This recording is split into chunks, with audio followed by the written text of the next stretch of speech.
Hello everyone! Another day, another chismis. And for today's video, nagpa-process ako ng aking OFW e-card dito sa OWA, Hong Kong. If some of you is not familiar what is this e-card means, it is an ID of an OFW. So, lahat ng mga OFW is pwedeng mag-apply or pwedeng mag-avail ng OWA e-card ID.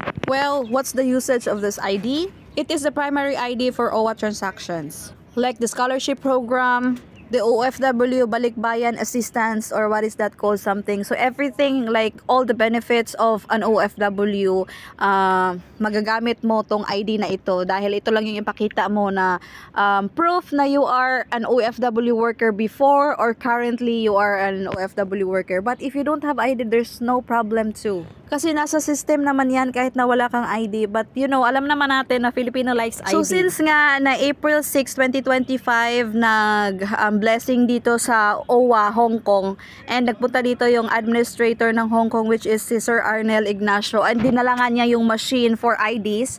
Kaya last April 5, 2025 is nagpost sila ng link na kung saan pwede kang mag-register for you to get the e-card ID for OFW. And you know what? Nagpost sila ng mga 11:15. So since na ang person is gabi na lagi natutulog at gabi na lagi natatapos sa trabaho, so I get a chance to register, and that's why I am here. But surprisingly, napakadami palang tao, no? They also accept walk-in, kaya napakarami namin, and it took me 7 hours to wait. So nandun na ako by 1 PM waiting, and natapos ako magpa-ID is around 7 PM. Imagine. So sa mga ganito talaga, no, Philippines talaga is nagwi-winner talaga sa napakatagal ng system. As in, honestly, napakadami namin doon, and napakadami pa ding walang ID. But bago ka magpunta, if you are going home in the Philippines and then come back again to abroad, bago ka na magpuntang abroad ulit, pwede ka naman kumuha doon ng ID.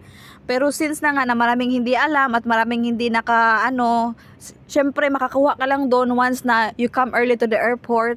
So yung mga connecting flight, wala ng time, lalo na pag hindi naman delay yung mga flights nyo. So marami talagang hindi nakakuha ng ID. And yung machine pala dito, isang machine lang and isang tao lang yung naggagawa. So medyo, kahit paano, medyo hassle din siya gawin kasi nga of course, kailangan i-check yung mga info mo. Dapat correct yung mga ganito, ganyan. Tas lagyan ng signature and picture and then ipiprint. So si sir is isa lang siya yung gumagawa over hundreds of people na gustong mag-apply ng e-card. But gladly na si sir is super bait talaga niya, as in from 1 PM to 7 PM kung kailan ako nabigyan ng ID, never talaga siyang kumain at nag-bathroom, honestly. So kahit naman ganon katagal, hindi naman kami binababayaan ng OWA. Of course, nasa OWA building, nasa OWA office tayo. Grabe talaga, unlimited yung food namin. Super dami ng mga food during lunchtime, free lunch, and then free snacks. And then pagkagabi, may snacks pa din. So busog na busog kami while waiting. And kaya naman pala na super dami ng tao dahil yun lang daw yung time na magpiprint sila ng ID. So next time, hindi pa alam kung kailan ulit yung schedule. And I am thinking na maybe yung machine talaga na ginagamit for printing OFW e-card is isa lang. So yun din yung machine siguro na ginagamit doon sa NAIA. So that's why napakarami, no? Napakarami ding mga senior citizen na nandito sa Hong Kong. Nakita ko, ay grabe, napakarami palang mga OFW na may mga edad na nandito pa rin sa Hong Kong na wala pang ID, o diba?